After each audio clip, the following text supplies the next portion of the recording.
Assalamualaikum warahmatullahi wabarakatuh.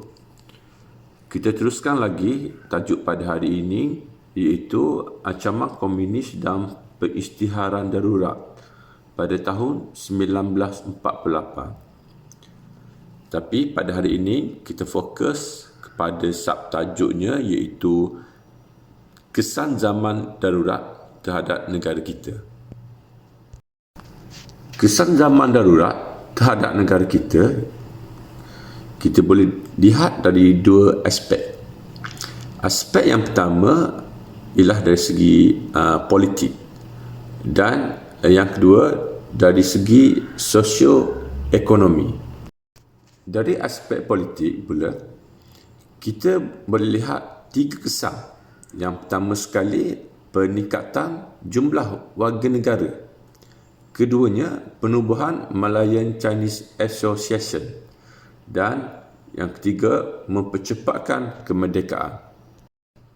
Peningkatan jumlah warga negara, di mana kalau kita lihat, kerajaan telah melonggarkan syarat kewarganegaraan pada tahun 1952. Kerana kelonggaran ini, seramai lebih kurang 1.2 juta orang Cina dan 180,000 orang India telah menjadi warga negara Persekutuan Tanah Melayu.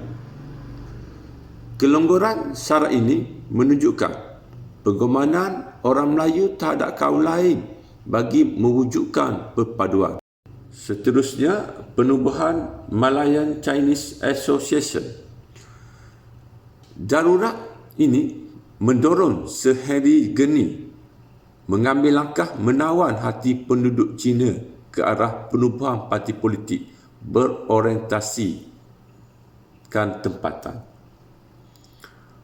Hasilnya, Tan Cheng Lock membentuk Malayan Chinese Association.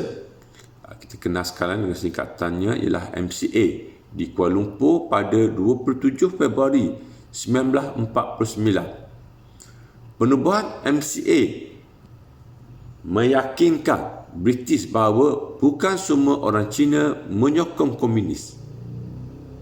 Di mana kalau kita lihat, MCA juga bersedia berganding bahu dengan kerajaan memerangi komunis. Sehingga bulan Februari 1953, MCA mempunyai 250,000 orang ahli MCA yang membantu kerajaan dari segi kewangan dan menempatkan 500,000 orang penduduk semula ke kampung baru. Kesan seterusnya mempercepatkan kemerdekaan. Penubuhan jawatan kuasa hubungan antara kaum CLC telah meningkatkan kesedaran politik di kalangan pemimpin-pemimpin kaum. Ini menunjukkan bahawa mereka boleh berkongsi kepentingan dan hala tuju yang sama melalui penubuhan parti perikatan. Parti perikatan tersebut ialah UMNO, MCA, MIC. Terbukti dalam kemenangan parti perikatan dalam pilihan raya umum 1955 memberikan keyakinan kepada British bahawa Persekutuan Tanah Melayu dapat menewaskan komunis melalui perpaduan penduduk yang berbilang kaum. Ini menunjukkan bahawa darurat bukan sahaja boleh ditamatkan melalui ketenteraan, tetapi boleh ditamatkan juga melalui perpaduan. Dari aspek sosioekonomi pula, kita boleh melihat 4 kesan. Yang pertama ialah meningkatkan kos perbelanjaan. Kenapa perbelanjaan ini boleh meningkat? Ini kerana darurat menjejaskan perkembangan ekonomi pihak British dalam menangani ancaman komunis. Anggaran purata kos darurat ialah sebanyak 250,000 hingga 300,000 sehari. Justru itu, Kerajaan terpaksa membelanjakan kos yang besar untuk menyelesaikan masalah ini, ditambah lagi dengan membelanjakan kos untuk menyelesaikan masalah pertempatan semula yang berada di pinggir hutan. Seterusnya, kesannya ialah penderitaan dan kesesaraan kepada rakyat. Rakyat menghadapi penderitaan semasa darurat ini kerana kekejaman yang dilakukan oleh komunis. Kawasan Ladang dan Lombok menjadi sasaran serangan komunis, menyebabkan kegiatan ekonomi negara terjejas. Pengeluaran tanaman padi dan makanan lain semakin berkurang, menyebabkan harga barang makanan dan keperluan harian melambung tinggi. Malahan juga peniaga, pekedai, pengusaha kebun, peladang dan pelombong mengalami kesukaran kerana mereka merupakan sasaran peras ugut komunis untuk mendapatkan wang dan bekalan makanan.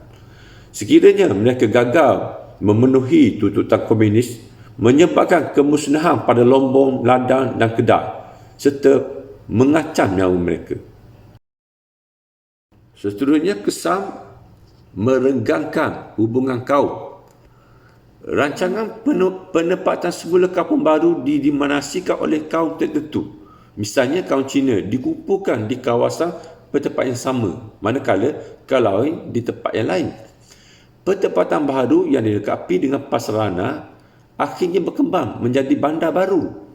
Tetapi kaum Melayu hanya tertumpu di kampung-kampung yang serba kekurangan. Malahan, pasukan kawalan keselamatan telah mengetatkan kawalan mereka, menyebabkan hubungan dengan kaum lain terbatas. Kehidupan semakin tidak memberikan ruang kepada penduduk kampung baru untuk bersosial. Kesannya, hubungan antara kaum semakin renggang. Kesan yang terakhir kita boleh lihat ialah jumlah korban zaman darurat.